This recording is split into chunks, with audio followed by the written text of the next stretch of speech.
IVF cycle failure होने के अगर मैं सबसे 3 इंपॉर्टेंट कारण बताना चाहूं तो वो होते हैं bad endometrium, bad embryo and bad protocols. चलिए बात करते हैं इन तीनों कारण की ताकि आप अच्छे से समझ जाओ कि एक्चुअली में आईवीएफ में ज्यादातर केसेस में फेलियर किस वजह से आते हैं। पहला, बैड एंडोमेट्रियम। बहुत इंपॉर्टेंट है पेशेंट्स को जानना कि जो आपका यूट्रस है, वो जो बेड है एंडोमेट्रियल, अगर वो अच्छा है तो ही इम्प्लांटेशन प्रॉपरली होता है। बहुत बार होता यह है कि ज़्यादातर फर्टिलिटी चेन्स में जैसे ही पेशेंट्स आते हैं उन्हें आईवीएफ साइकिल के लिए मोटिवेट किया जाता है, रजिस्ट्रेशन इमीडिएटली होता है और नेक्स्ट मंथ से साइकिल शुरुआत भी होता है। बहुत कम बार उस यूट्रस के लाइनिंग का असेसमेंट होता है। दरअसल कमर्शियल प्रेशर भी इसके कारण होता है कि ये एक इंपॉर्टेंट चीज़ बहुत बार मिस होता है और इस वजह से बहुत बार अगर यूट्रस में इन्फेक्शंस है, पॉलिप्स है, तो ये चीज़ें मिस हो जाती है।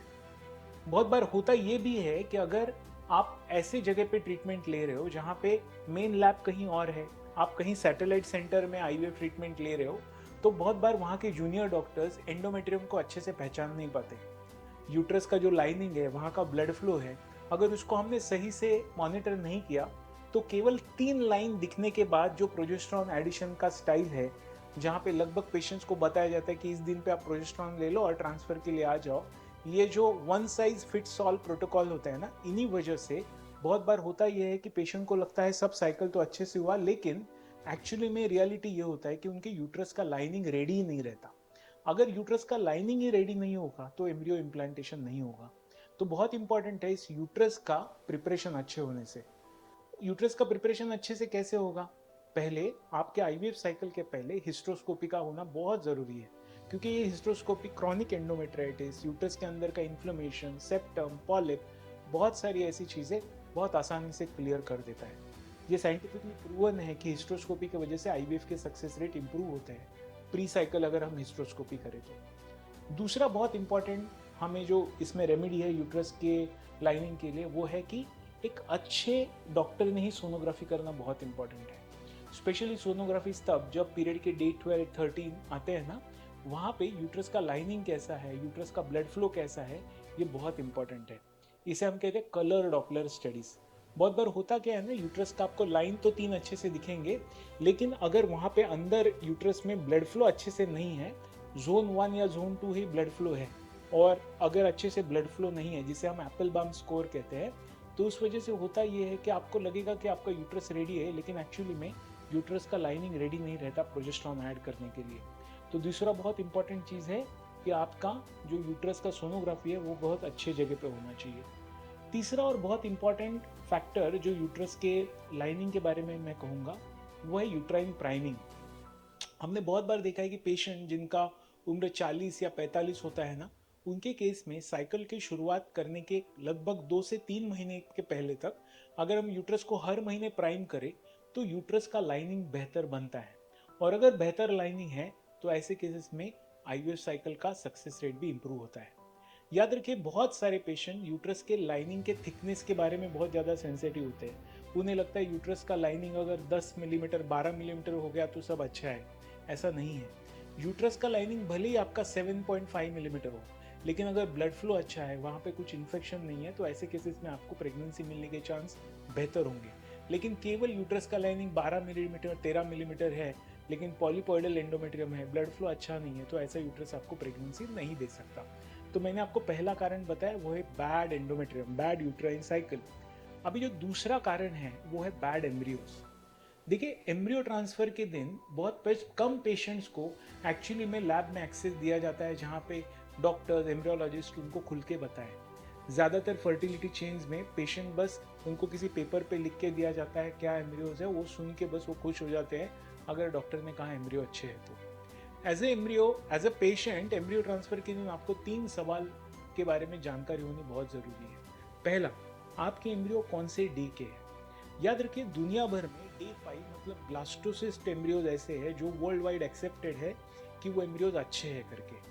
आज भी हम देखते हैं बहुत सारे सेंटर्स, क्योंकि वहाँ पे फुल टाइम एम्ब्रियोलॉजिस्ट नहीं है, बाकी किसी कंपल्शन की वजह से डे 2 या डे 3 के एम्ब्रियो ट्रांसफर होते हैं और पेशेंट्स को ये खुलेआम बताया जाता है कि नहीं नहीं, डे 5 के कंपेरेबली रिजल्ट है, इसके लिए हम डे 3 ट्रांसफर करते हैं।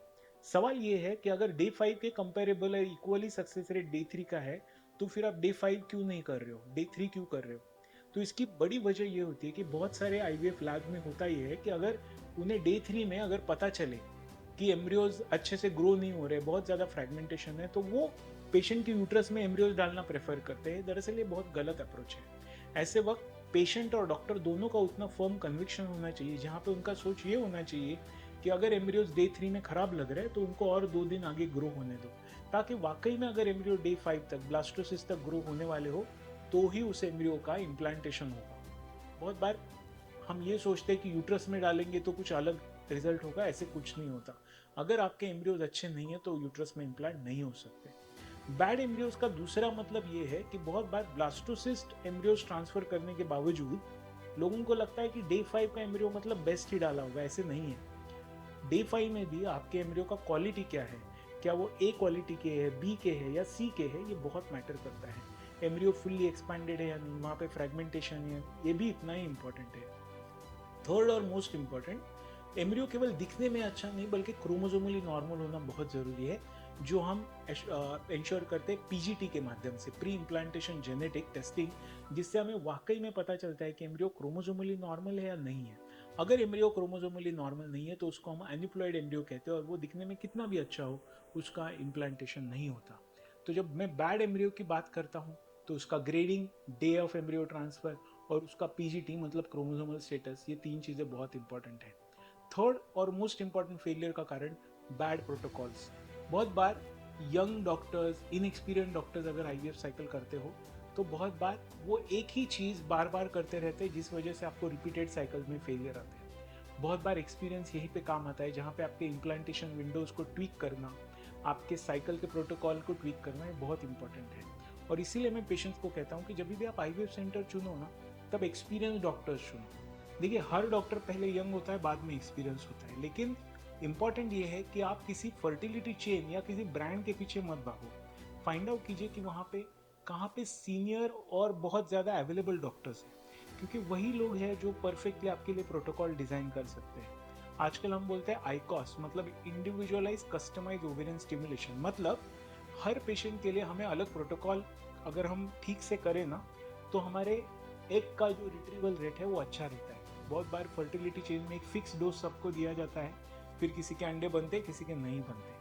तो ये बहुत इंपॉर्टेंट चीज़ें हैं पेशेंट्स को समझना कि जब आईवीएफ साइकिल का फेलियर आता है तो ये 3 इंपॉर्टेंट कारण होते हैं। देखिए, आईवीएफ साइकिल का इम्प्लांटेशन रेट वैसे भी 40% है, लेकिन इसके बावजूद सक्सेस तभी आएगा वो 40% केसेस में जब ये 3 मतलब एक साइकिल अच्छा होना चाहिए, एम्ब्रियो अच्छे होने चाहिए और उसके साथ एक प्रोटोकॉल अच्छे होने चाहिए, तभी जाके आपको आईवीएफ में सक्सेस आ सकता है। एज ए पेशेंट आपका ये पूरा हक है कि आपको इनके बारे में अवेयरनेस होना चाहिए। अगर आईवीएफ साइकिल के बारे में आपके कोई भी क्वेश्चन है तो हमें ज़रूर लिख दीजिए। शुक्रिया।